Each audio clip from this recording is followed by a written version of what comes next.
السلام علیکم ورحمۃ اللہ وبرکاتہ۔ بسم اللہ الرحمن الرحیم۔ ناظرین، آج کا ہمارا سیشن ہے کہ بڑی کامیابی کی قیمت۔ بہت سارے لوگ اپنی باتوں کی وضاحت کے لیے کئی بڑی شخصیات کی مثال دیتے ہیں۔ لکھاری اپنی تحریر میں جان ڈالنے کے لیے بڑے بڑے معتبر ناموں کی مثال دیتے ہیں۔ کسی نظریے کی وکالت کے لیے دلائل کو اور زیادہ مضبوط بنانے کے لیے کئی عظیم ہستیوں کے ناموں کی مثالیں دی جاتی ہیں، لیکن قابل غور بات یہ ہے کہ مثال دینے والے بے شمار ہوتے ہیں اور مثال بننے والے بہت کم ہوتے ہیں۔ یہ زندگی، اس زندگی کے مسائل سب کے لیے ایک برابر ہیں۔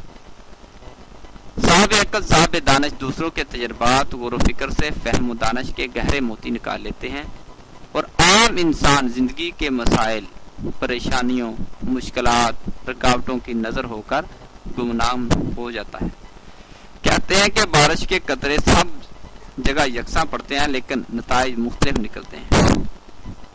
کوئی بارش کا قطرہ اگر تالاب میں جا گرا تو تالاب کا حصہ بن گیا، کوئی قطرہ اگر سمندر سے واصل ہوا تو سمندر بن گیا، کوئی قطرہ اگر بنجر زمین پر گرا تو زمین پھر بھی بنجر رہی۔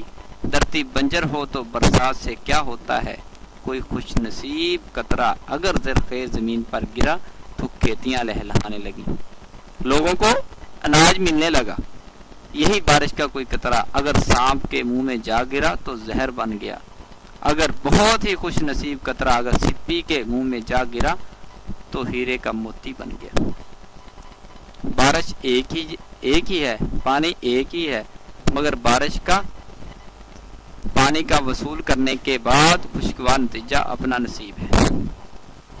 آج ہر نوجوان زندگی میں بڑی بڑی خواہشات کے لیے چلتا ہے، اور یہ بھول جاتا ہے کہ صرف خواہشات سے بات نہیں بنتی، بلکہ کہا جاتا ہے کہ بڑی کامیابی کی قیمت کے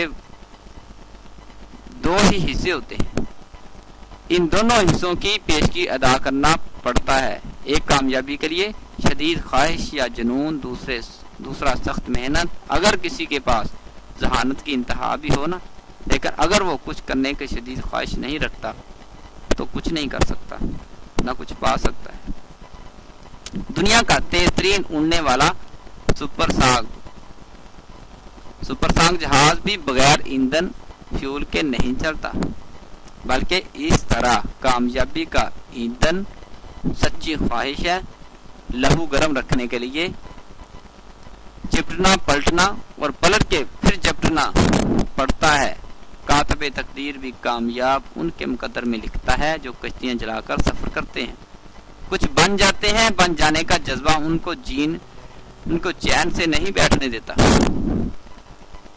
ایک دفعہ سقراط کے پاس ایک شخص آیا، اس نے ایک عجیب سوال کیا کہ آپ کے پاس اتنا علم ہے کہ لوگ آپ کو پیغمبر عقل خرد کرتے ہیں،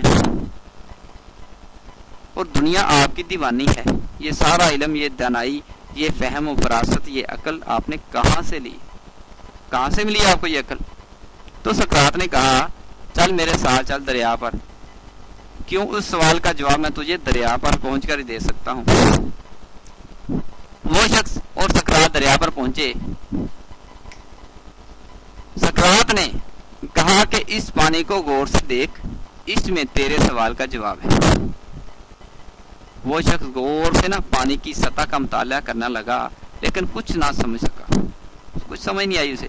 بولا، مجھے تو کوئی جواب نہیں ملا۔ تو سقراط نے کہا، اور غور سے دیکھ، جواب صاف نظر آ رہا ہے۔ اس نے آنکھیں اور پانی کے قریب کر دیں۔ اس کے ساتھ ہی سقراط نے اس کا سر زور سے پکڑ کر پانی میں ڈبو دیا۔ اس شخص کو بہت سارے غوطے آئے اور اس نے بہت ہاتھ پاؤں مارے، لیکن سقراط نے اس کا سر نہ چھوڑا۔